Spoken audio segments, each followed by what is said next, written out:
Señores suboficiales de la Promoción e Integridad, muy buenas tardes. Quien les habla es el suboficial superior Ramírez Zambrano Luis. He sido nombrado por la escuela para enseñarles en este semestre, enseñarles lo que es el curso de investigación criminal.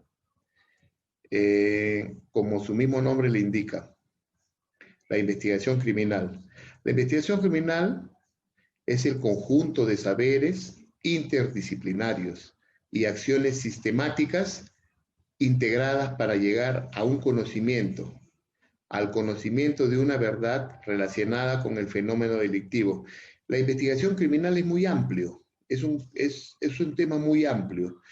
Ahora, con la modernidad hoy en día, los delincuentes tienen mejores métodos, más desarrollados, y por ende la policía tiene que estar a la par de ellos e inclusive superar para poder llegar a capturarlos, para llegar a determinar el delito y para poder, como es nuestra función, ponerlos tras las rejas. Eso es lo que es la investigación criminal. Como ustedes ven en esta figura que acabamos de pasar, cómo los investigadores están cerca de la escena del delito, recogen evidencias, recogen huellas y un montón de cosas. ¿Ve? Ahí están los peritos de criminalística que ya han acordonado una zona donde se ha cometido un homicidio, han encontrado cartuchos, casquillos y un montón de cosas. Entonces, esa es parte de la investigación criminal. Pasamos al siguiente punto, que viene a ser los métodos de la investigación policial, de la investigación criminal, perdón. Los métodos de la investigación criminal. Existen dos métodos para una buena investigación criminal. Uno es el método científico y dos es el método de interpretación y reconstrucción de los hechos. El primer método científico consiste en el recojo de evidencias propios de la criminología. Con estas evidencias, indicios y bastantes huellas que se encuentren, los criminólogos, los peritos de la criminología van a determinar, como les digo, las causas y los autores del delito. Y el segundo método, que es la interpretación y reconstrucción de los hechos, es el objetivo propiamente de la criminalística. Uno interpreta, reconstruye los hechos, cómo ha sido, cuándo, por qué, quién. Esos son los principales objetivos de la criminalística. Luego, el hecho delictuoso. ¿Qué es un hecho delictuoso? Es la condición de un hecho que como punible es cuando está penado por la ley, está previsto y sancionado por la ley. Entonces, un hecho sancionado por la ley. Eso es lo que es el hecho delictuoso. Luego, vamos a ver en estas diapositivas que le estoy presentando la denuncia. ¿Qué es la denuncia?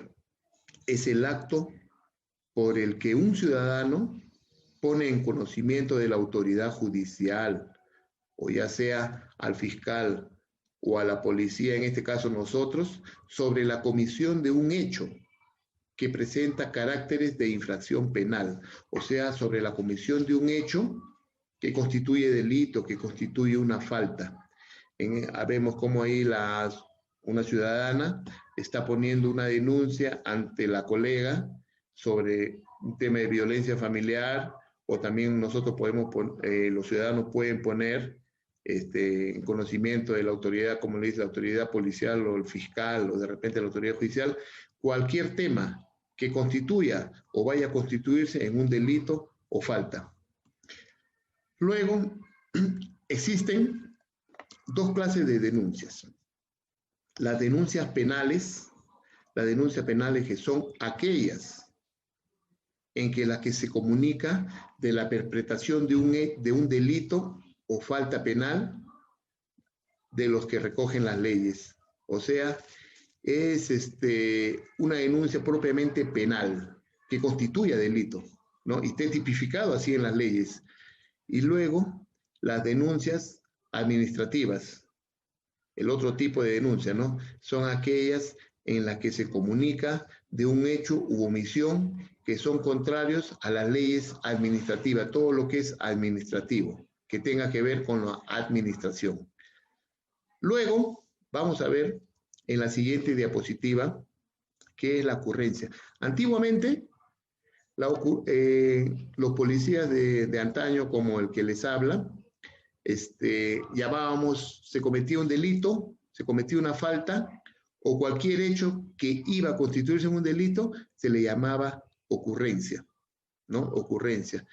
En este caso, buscando en los archivos, se podría decir, la ocurrencia viene a ser un escrito donde la autoridad de la policía detalla un procedimiento, un hecho o algún tipo de acontecimiento vinculado a un posible acto punible. Ya les repito, punible es que está penado por la ley. Ahora, normalmente a esta ocurrencia que antiguamente, como le digo, era ocurrencia de calle, no porque sucedía en la calle, en un lugar habitado o en cualquier sitio, ahora también se le llama el acta de intervención policial. Es todo lo que hacemos nosotros. Es todo lo que hacemos nosotros. De repente la comisaría nos manda a constatar una persona se ha metido a un domicilio que viene a ser usurpación, ya sea con autoridad o sin autorización o con autorización del dueño. ¿Qué hacemos? Constatamos y hacemos el acta de intervención policial. Nos llama una señora que a su domicilio han ingresado delincuentes a robar, le falta su televisor, su equipo de cómputo y un montón de cosas. Constatamos y también levantamos el acta de intervención policial. Eso es lo que antes era la ocurrencia de calle. Luego, la comprobación del hecho. La comprobación del hecho es una diligencia policial que consiste en la verificación directa en el mismo sitio del hecho, en el mismo lugar de los hechos.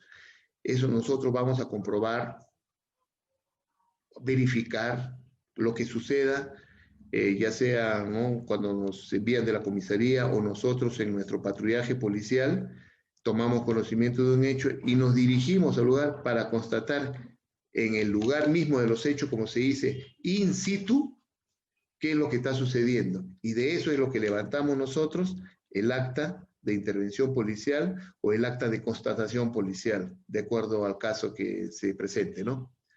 La operatoria en la comprobación de un hecho es la siguiente, y tomen nota porque esto es pan de todos los días.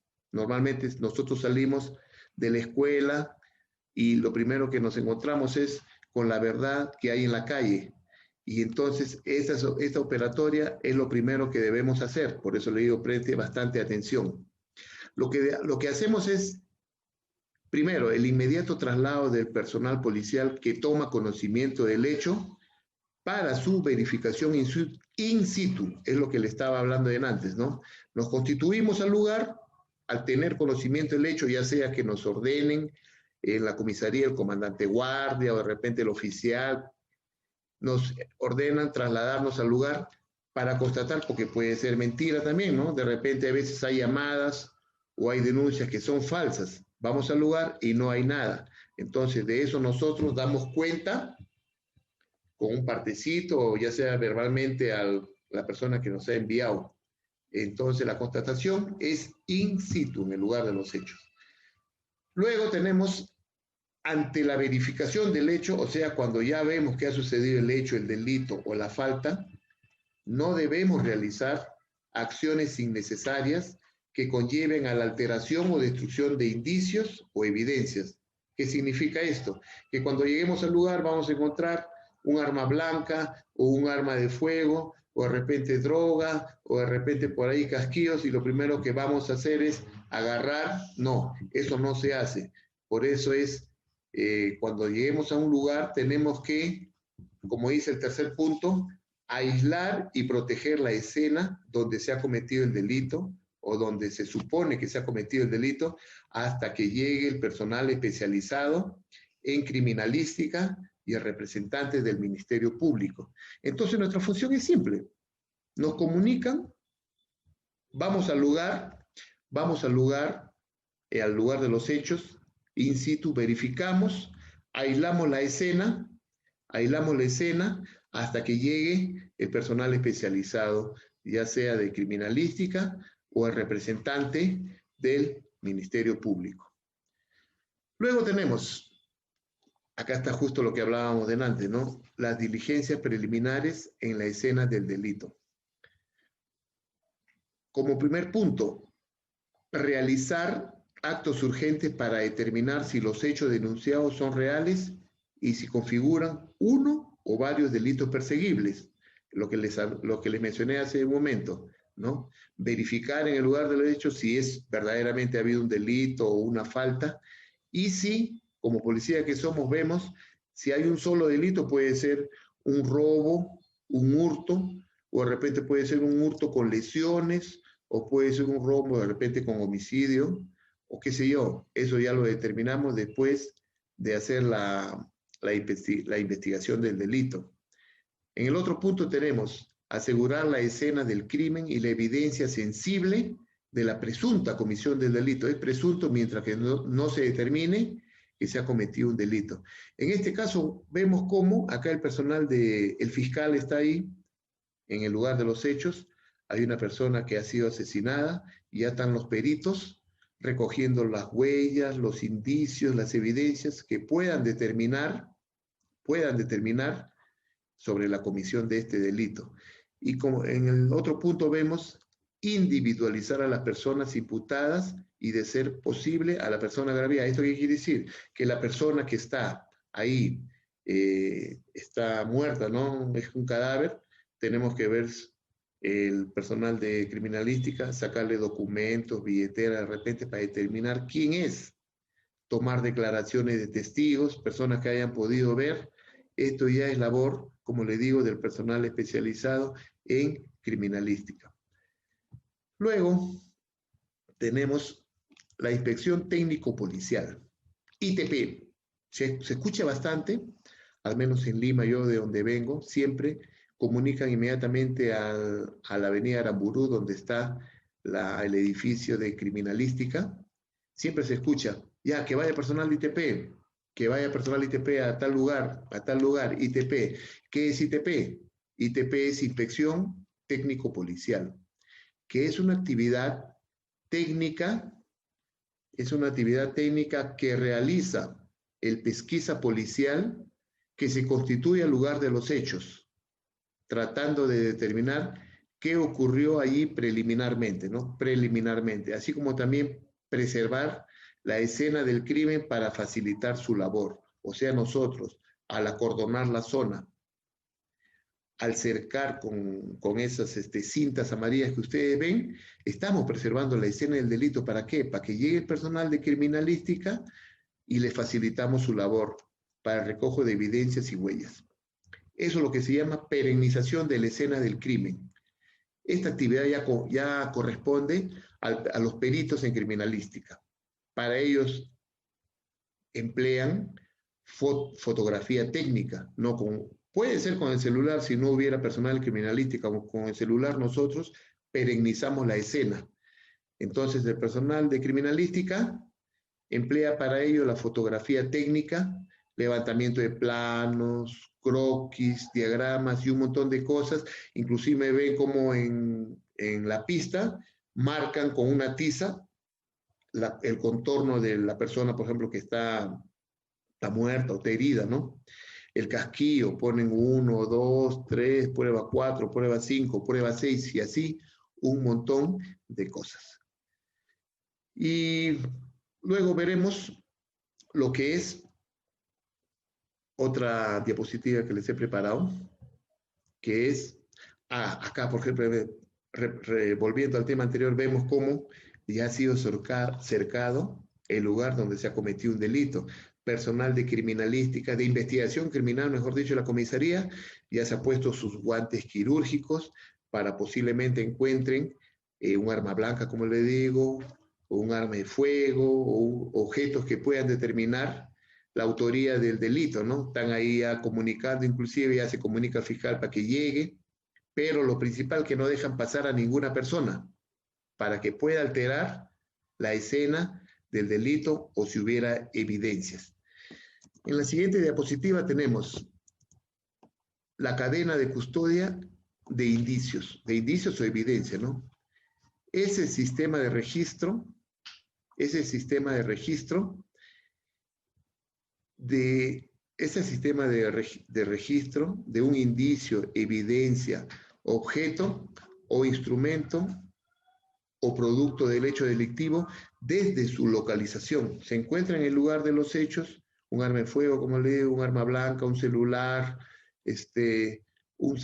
o algo que pueda determinar, ¿no?, la autoría de un delito o quién pueda haber dejado huellas en ese objeto, y se localiza, se descubre, y todo lo que nos puede aportar en el lugar de los hechos sobre el hallazgo hasta que la autoridad competente ordene su conclusión. ¿Qué quiere decir esto? Lo metemos en un sobre manila, lo lacramos, lo cerramos, firmamos, y eso hasta que el fiscal o Poder Judicial determine qué hacer con esas cosas, como le digo, ya sea cualquier objeto que pueda, del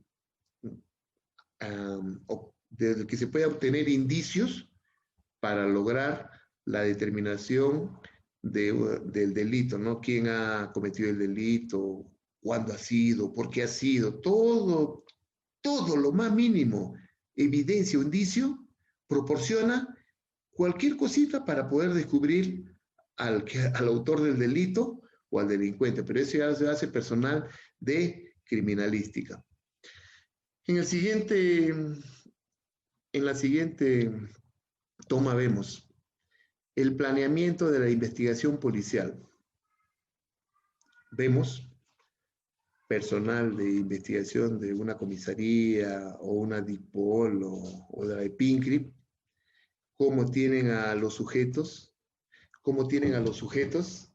posibles delincuentes, presuntos delincuentes, tirados en el suelo, ¿no? O sea, echados en el suelo porque los han capturado. Se aprecia el interior de un mercado, hay un arma de fuego y un montón de cosas que previamente ya han acordonado para que no pueda venir público o personal civil a poder alterarlo, ¿no? Ese es el planeamiento de la investigación policial. Número 1, definir el problema e investigar qué vamos a hacer, qué es lo que tenemos que hacer, a quién hay que comunicar, qué es lo que ha sucedido, quién ha llamado telefónicamente, quién nos ha avisado. Todo eso es definir el problema e investigar. Luego tenemos la formulación de la hipótesis, lo que les digo, cómo ha sido, a qué han venido esos delincuentes, ha habido una casa de cambios, ha habido de repente un agente, qué sé yo.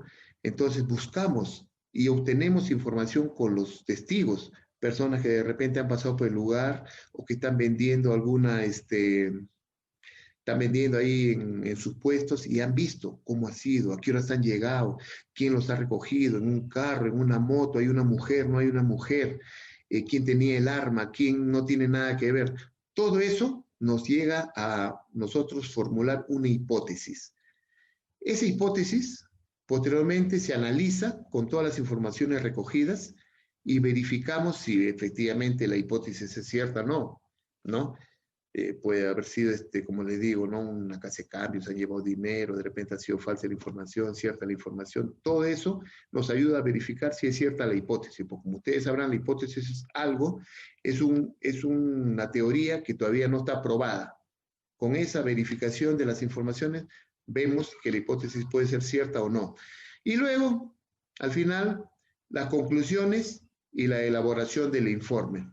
Ya eso, sacamos nuestras conclusiones, qué es lo que ha sido, quién ha sido, qué banda ha sido, con quién ha estado acompañado, y elaboramos ya el informe final ya para el Ministerio Público. Luego, tenemos la fase de la investigación policial. La primera fase y la segunda fase. En la primera fase, que se podría llamar determinativa, es donde se trata de establecer o determinar si se ha cometido o no un delito, cómo se cometió, quién lo cometió, Esas son las fases, la fase de la que se encarga la criminalística. La primera fase, la determinativa, determinar quién, cómo, por qué, cuándo.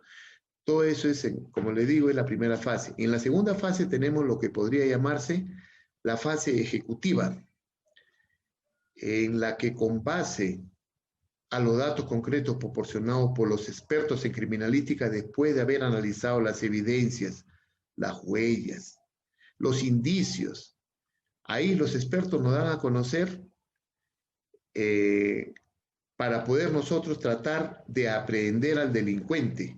Ya sabemos quién es, con la huella ya sabemos que ha sido, por ejemplo, el Pitufo, ha sido el Cara Cortada, ha sido la banda de los mellizos. Entonces ya sabemos, y lo que se dedica en la segunda fase es aprender a todos estos delincuentes. Por eso corresponde esta segunda fase a la policía a través de la investigación policial. Ya directo vamos a capturar.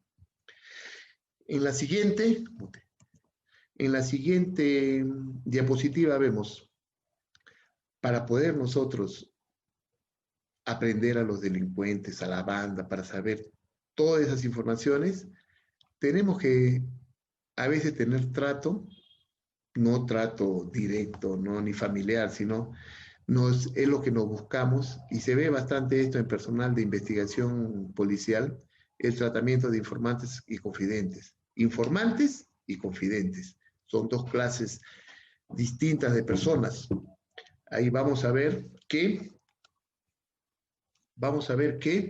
el informante no está reclutado,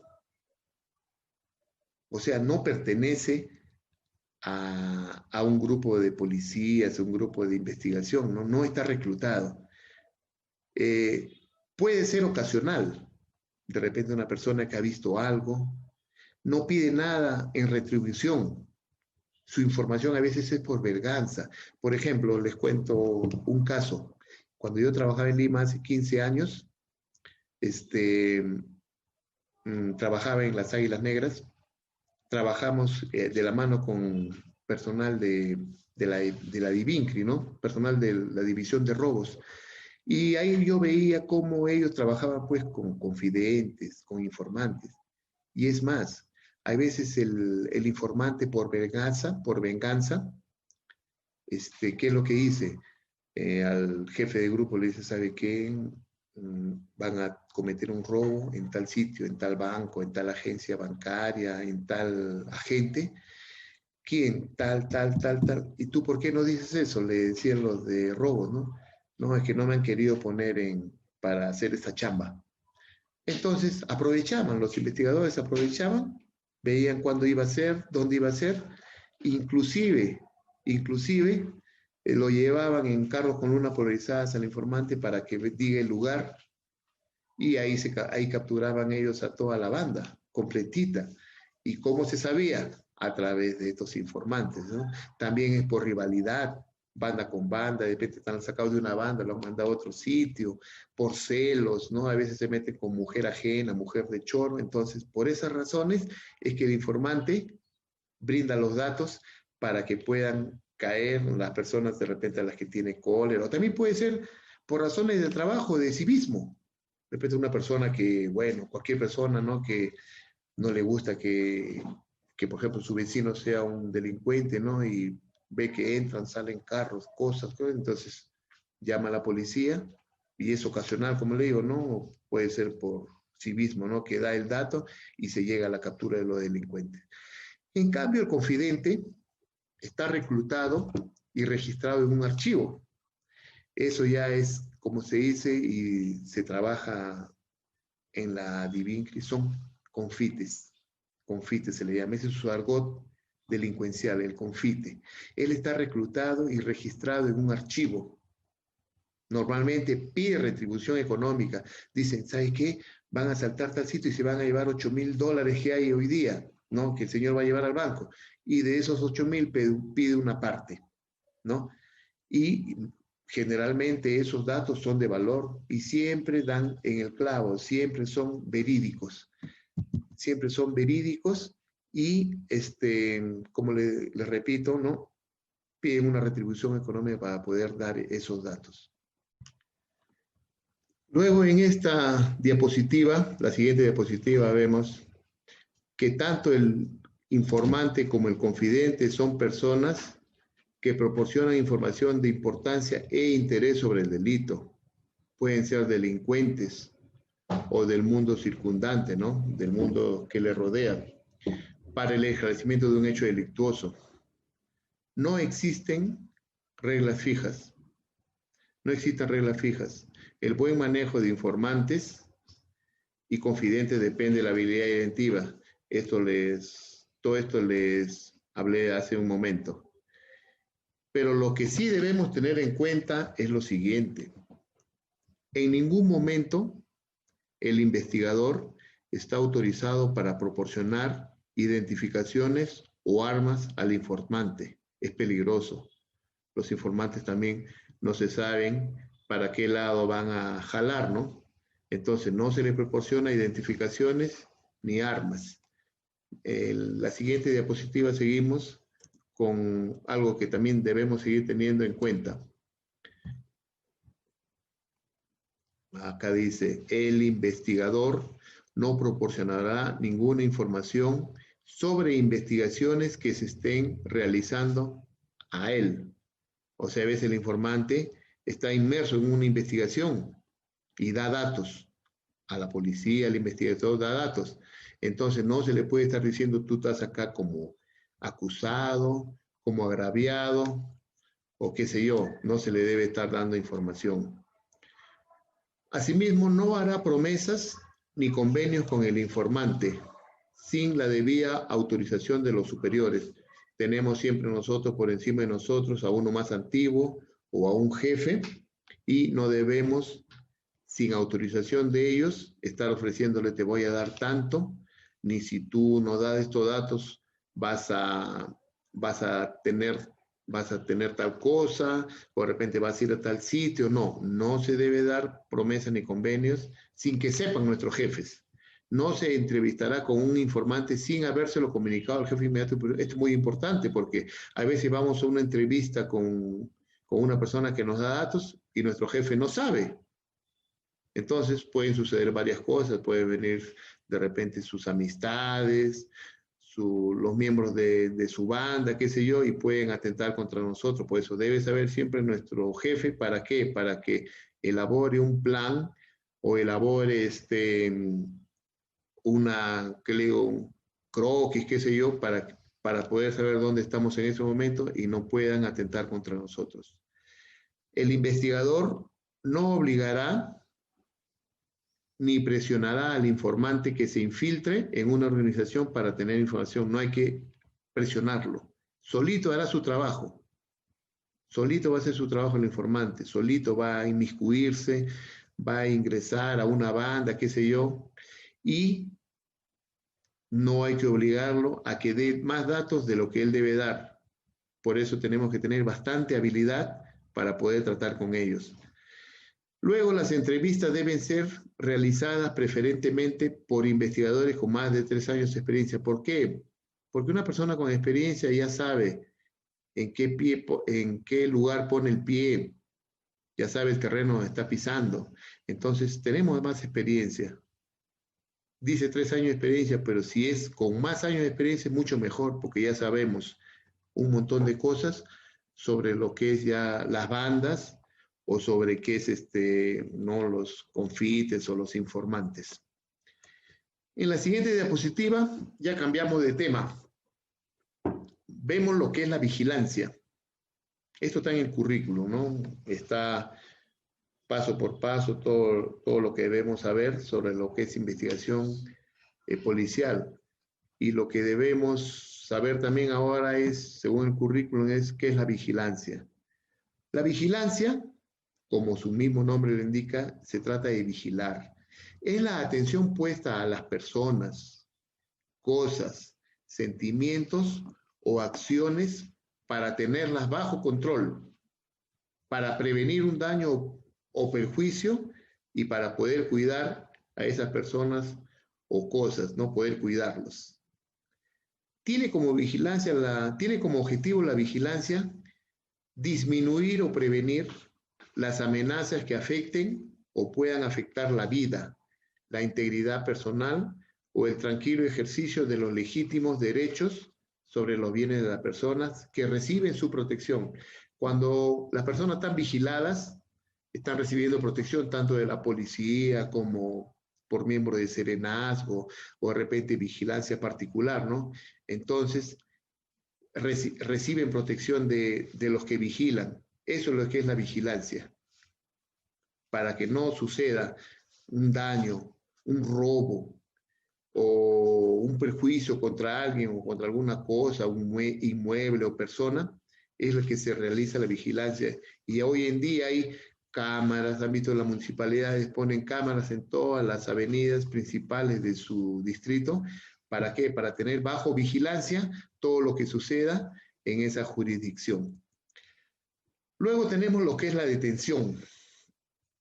La detención es una medida cautelar personal que consiste en la privación temporal de la libertad ambulatoria, la privación temporal de la libertad ambulatoria ordenada por una autoridad competente. ¿Qué significa esto? Que es una medida cautelar que tienen todas las personas, que se le puede aplicar a las personas siempre que es dictada por una autoridad competente, ya sea el juez en este caso, o cuando las personas caen en flagrante delito. Entonces, nosotros podemos privarlo de su libertad para poder investigar el hecho, el delito en el que estuviera comprendido esa persona, ¿no? Por eso se le dice libertad ambulatoria, que tenemos todo para poder andar libremente por la calle.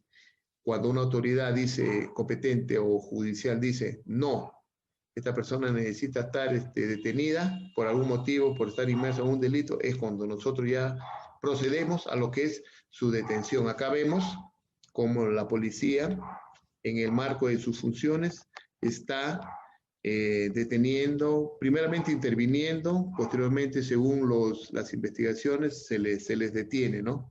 Están subiendo a un patrullero para ser trasladado a una unidad policial para las investigaciones. Y acá tenemos que tener muy en cuenta que la detención tiene como finalidad la que establece la ley, que normalmente consiste en la puesta a disposición de una persona ante el juez. Nosotros detenemos para poder ser puesto a disposición de un juez a una persona que está inmersa en un delito, ¿no?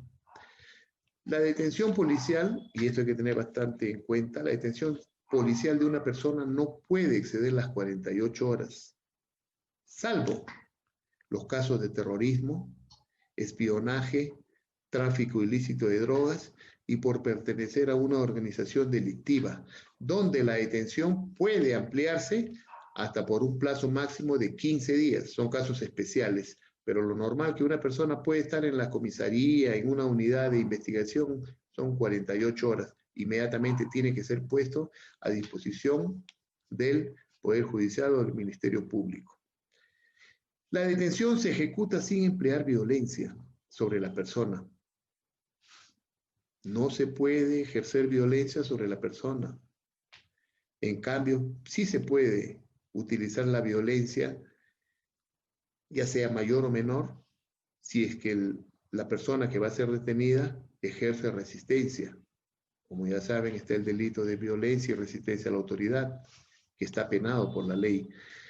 En la siguiente diapositiva vemos algo muy importante que debemos tener en cuenta nosotros siempre que salgamos a la calle y siempre que estemos trabajando, que pertenezcamos a la policía.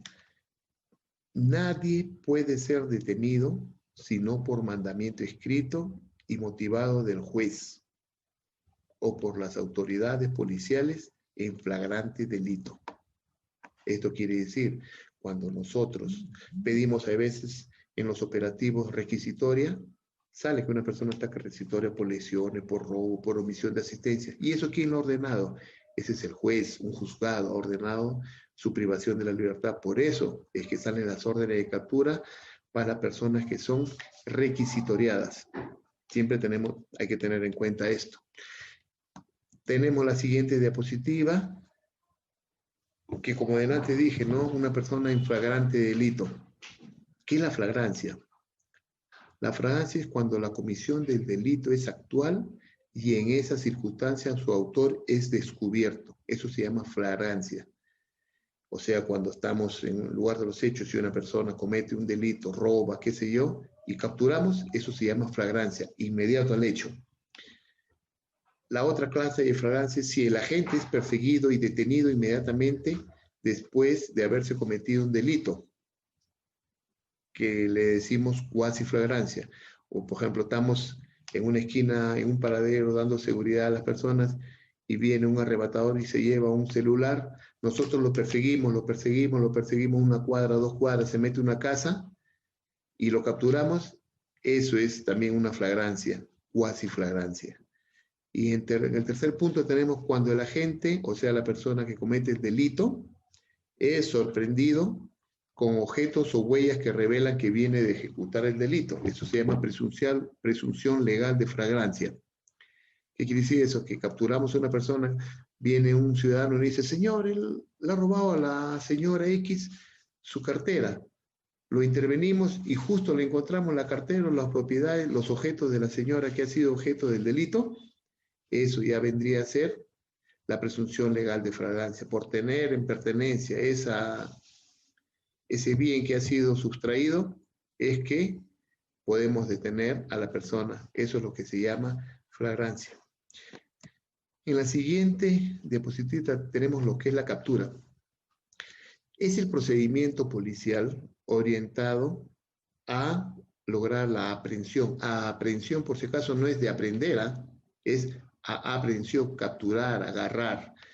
Es este procedimiento policial orientado a lograr la aprehensión física de una persona involucrada en un proceso investigatorio.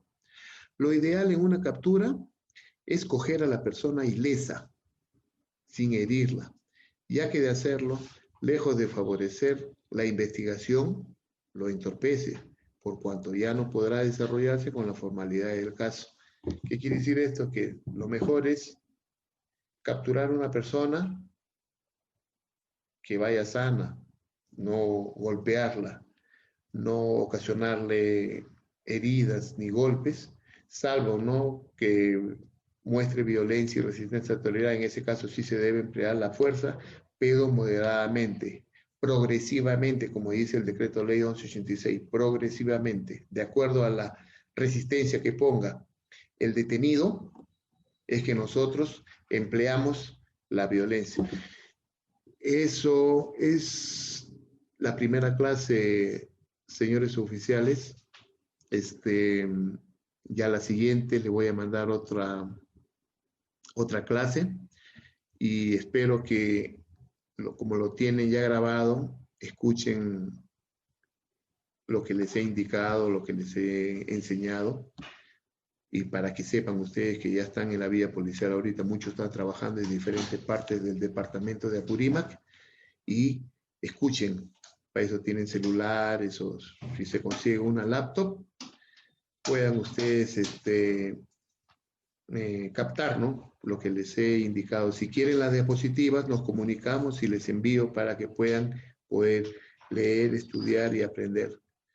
Eso es todo por ahora y será hasta la siguiente. Y en el transcurso de hoy, mañana y estos días, les voy a mandar un video de lo que es la escena del delito para que ustedes puedan apreciar mejor.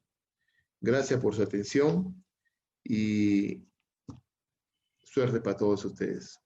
Hasta la siguiente. Gracias.